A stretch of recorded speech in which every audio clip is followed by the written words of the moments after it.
টিকটকের মেয়েরা শীতে গোসল করে না, 1 মাস পর পর গোসল করে স্বীকার করে না।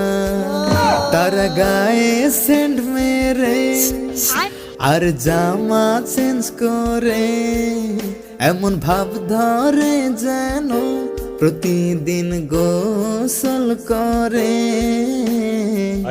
সত্যি বলতে মেয়েরা তো ভাই গোসল করে না। ছেলেরা তো ঠান্ডা পানির ভয় করে না।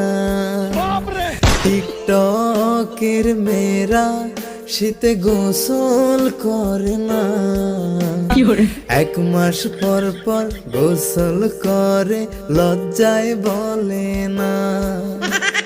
সব ছেলেরা চিল্লায় এখন কথা ঠিক না।